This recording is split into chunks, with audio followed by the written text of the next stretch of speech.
Well, the Butler Bulldogs played the Seton Hall Pirates at home, Eagle Fieldhouse, last night. I was at the game, didn't get any footage, didn't bring my camera because I didn't feel like it. I feel like I enjoy the game more by not bringing it and burdening myself with having to do that. But for proof, there's the ticket. I actually didn't buy him. A friend of mine, his parents are season ticket holders, and they happened to not be able to make the game, so my friend invited me to go in their place, and it was an awesome game and an awesome atmosphere, and it was just awesome altogether. Butler really came out swinging in the first half. Butler played like a team that was trying to solidify an NCAA tournament berth. As we all know, they're on the bubble. Seton Hall just coming off that big 9 or 10 point win against Xavier over the weekend. And I felt like Seton Hall would be at a high and would kind of overlook Butler, and Butler, this was a golden opportunity for them. And it definitely took advantage of it. They came out that way in the first half, like I said, shooting at a very high percentage. They were a little over 50% for the half. I think they were, at least on three-pointers, if they weren't on two-point, or all together, it was real close. And they were able to keep Seton Hall in check. The defense played really well. They limited Seton Hall to 28 points in that first half. It was a 43-28 halftime lead. Seton Hall was shooting at a very poor percentage, 30-some% shooting, about 12% behind the three-point line, which was awesome. And the other thing is that they were able to keep Isaiah Whitehead in check in that first half. He only had 6, 7, 8 points.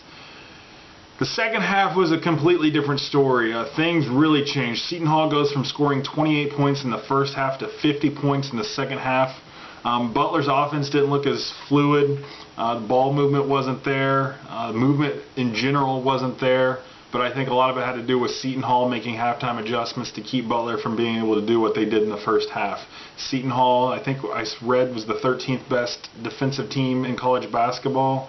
So that really came out in the second half, limiting what Butler do. Butler still end up with almost as many points in the second half as the first half, 42-43 in the first half. But a lot of those came on free throws and, late game buckets when they really needed it. That Seton Hall really interrupted that flow. Kellen Dunham had a really big first half, knocking down threes like crazy. Second half, not so much. Most of his points in the second half were coming off of free throws. Big second half from Andrew Travis. Great game coming off the bench for Austin Etherington, knocking down 2 key three-pointers, stepping up and hitting 2 free throws when Roosevelt Jones went down with cramps. I thought the whole team, they played pretty well for the most part. Roosevelt Jones, if it wasn't for him at the end of that game, I don't know if we would have won it. His matching Isaiah Whitehead's buckets there. That's the thing. Isaiah Whitehead came out in the second half as well for Seton Hall, just firing away and just hitting some crazy NBA-like shots. He ended up finishing with 27 points. That was his career high. But yeah, Kellen Dunham, 22 points on 7 of 14 shooting. He was 4 of 9 behind the three-point line. He added a couple of assists. Roosevelt Jones, 20 points on 6 of 11 shooting. He was clutch at the very end, hitting free throws and making shots to answer Seton Hall every time down the floor. 5 rebounds and 5 assists for him. Andrew Travis, 9 points on 4 of 6 shooting. He had 3 rebounds and a steal and assist. Tyler Weidman, 6 points on 1 of 3 shooting. Keila Martin, 13 points on 4 of 12 shooting. 1 of 4 behind the three-point line. He added 9 rebounds. So when he's not shooting very well, he's still finding ways to get on the boards and help us out. Like I said, Austin Etherington, 8 points on 2 of 2 shooting with 3 rebounds. Tyler Lewis, 4 points on 1 of 2 shooting, 2 assists. Jordan Gathers came in, knocked down a big 3 at the end of the first half for shooting 1 of 1 for the field, 3 points. Jackson Davis came in, played a couple minutes, but didn't really get on the stat sheet.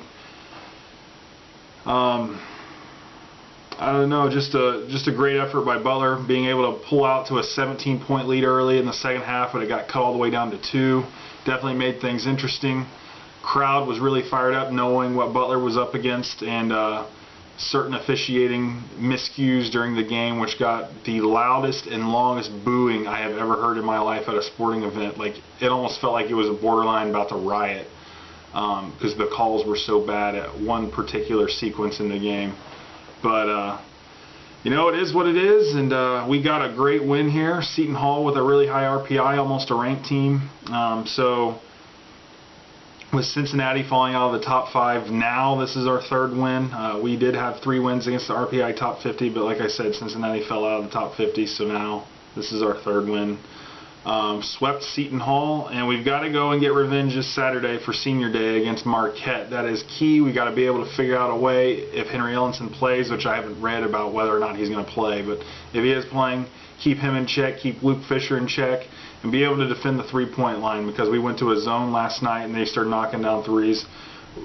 Marquette's a tough team to guard because of what they have, but we've got to figure out a way to do it, and we've got to get a good win to close out the season. A loss at home to Marquette would be killer for our RPI and probably kill our NCAA tournament chances. So we need this win really bad, and especially to avoid having to play in the first round of the Big East tournament, get that bye, and get matched up with, you know, one of the other teams, and hopefully, you know, get a win in that tournament. But anyway, Butler wins 85-78 to improve to 20-9 on the season and 9-8 in the Big East.